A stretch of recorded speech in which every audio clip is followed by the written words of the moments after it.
Olá, bem-vindos ao nosso canal Direito da Sua Família, onde a gente tenta falar de maneira descomplicada dessas questões chatas do direito aí, deixando você com a capacidade, com a possibilidade de entender de verdade o que é importante, beleza? E hoje o nosso assunto é os cuidados que você tem que ter para fazer um bom acordo judicial. Será que você sabe quais são? Fica comigo que eu te conto.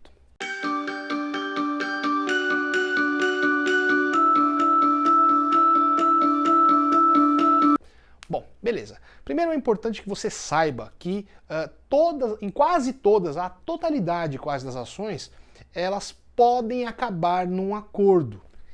Inclusive, os juízes, eles têm o dever de incentivar a autocomposição, incentivar aí o acordo entre as partes para finalizar a demanda. Até mesmo porque o processo judicial pode demorar muito tempo para acabar. Né? Então, inclusive há um ditado que diz que é melhor um acordo ruim do que uma boa briga.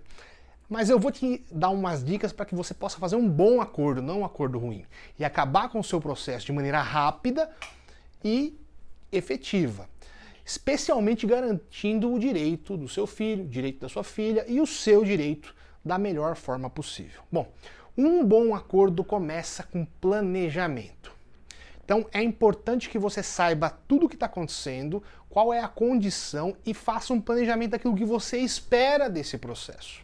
E não interessa se você é a parte autora ou a parte ré, se foi você que moveu a ação ou você que está sendo processado. O que é importante é que se monte uma estratégia para incentivar isso, se esse for aí a sua intenção. No direito de família, a gente tem acordos em algumas situações, né? Por exemplo, nas ações de partilha de bens, no caso de divórcio, há possibilidade sempre de composição. Da mesma maneira que nos processos de guarda, pensão e visitas também é possível a formulação de um acordo ali. Eu vou dizer para você, a primeira dica importante, além do planejamento, é que você tenha a assessoria de um profissional da área. Pode parecer óbvio o que eu estou falando, mas são inúmeros os casos de gente que chegam até o escritório com acordos homologados em juízo, aonde essa pessoa abriu mão de direitos e não prestou atenção, e agora está arrependida. Depois que um acordo for homologado em juízo, ele tem força de decisão judicial, de sentença. E essa sentença só pode ser alterada com uma nova ação. Aí dá uma dor, você tem que entrar com uma ação revisional, se for o caso de pensão. E no caso da partilha de bens, infelizmente você pode ter um prejuízo aí irreversível. Bom, eu tô aqui, a gente passa direto por isso, a gente incentiva os nossos clientes, é que o acordo, como o próprio nome diz, ele considera ali concessões mútuas. Ou seja, é preciso que as duas partes estejam dispostas a ceder um pouquinho. Do contrário, a chance da gente fazer um acordo ruim para um dos lados é muito grande. E quando há dois advogados, um de cada lado, normalmente eles estão brigando ali pelo direito de cada um do seu cliente e querendo buscar a melhor saída para cada um deles. Então é importante que haja esse bom senso, esse equilíbrio, né? Quando a gente está falando de partilha de bens, eu sempre pondero aqui no escritório e gosto de frisar, já devo ter dito em outros vídeos, inclusive aqui do canal. É importante a reflexão, porque não é incomum que aquela parte que abriu mão de algum direito, depois se arrependa. Então, se você vai abrir mão de alguma coisa, eu já ouvi muitos casos assim, eu não quero a minha parte daquele carro ou daquela casa, eu não preciso disso. Só que o dinheiro, ele não aceita desaforo. Eu sempre falo para a pessoa, se você não está precisando desse dinheiro, abra uma aplicação financeira e deixe esse dinheiro lá rendendo. Porque a nossa vida, ela é uma gangorra, é uma montanha-russa. E às vezes você pode estar muito bem e não precisando, mas na hora que faltar o dinheiro você vai lembrar. Ou então, quando você descobre alguma coisa posterior a esse acordo em relação àquele ex-cônjuge, aquela ex-convivente, costuma acontecer os arrependimentos, a raivinha, sabe? Então é muito importante que você pondere e busque o seu direito de verdade. Cuidado com os acordos a respeito de partilha de bens, tá bom? Agora, quando a gente fala a respeito de pensão, guarda e visitas, quais são os acordos mais comuns? Em relação à própria guarda, muitas vezes está sendo pedida ali a guarda unilateral e ela pode ser acordada para uma guarda compartilhada, até para botar fim, lembrando que a guarda compartilhada é a regra do direito brasileiro. Se você não viu o vídeo que nós temos no canal aí, dê uma olhadinha, que nós temos aí um vídeo específico a respeito de guarda, falando das diferenças. Mas de qualquer forma, é muito comum que haja esse acordo para botar fim a um pedaço do processo, mesmo que não consiga avançar no acordo com relação ao restante. Da mesma forma que há acordos em relação à visitação e à pensão. E cuidado com relação a esses dois assuntos. São os mais delicados que eu posso te falar aqui. Por quê? Porque as propostas de acordo com relação à visitação costumam ser visitação livre. E, gente, quando não há um bom entendimento entre a mãe e o pai, entre a mãe e o genitor dessa criança, a chance desse acordo de visitação livre se tornar uma prisão para aquele que convive diariamente com a criança, para aquele que reside com a criança, é muito grande. Eu vejo vários casos aqui de mães que querem programar alguma viagem, algum passeio, alguma coisa com a criança e aparece aquele genitor falando: não, eu vou pegar eles esse final de semana. E aí acaba melando, parece que é de propósito, sabe?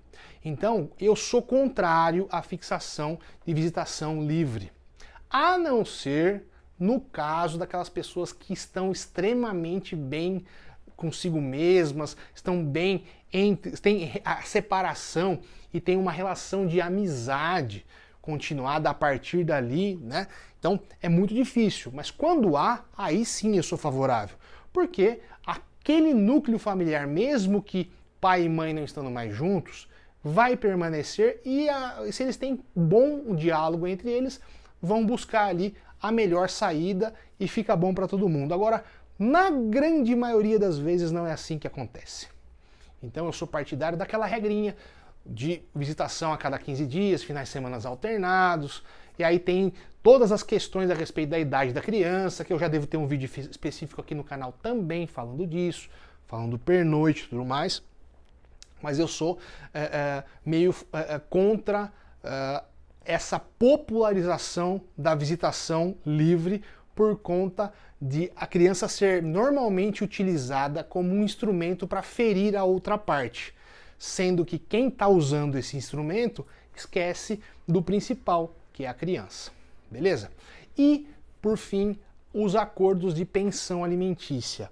Normalmente, as propostas daquele que vai pagar os alimentos, daquele que é obrigado, na grande maioria das vezes o genitor, ele vem num valor abaixo do que ele pode pagar. Normalmente. Há exceções.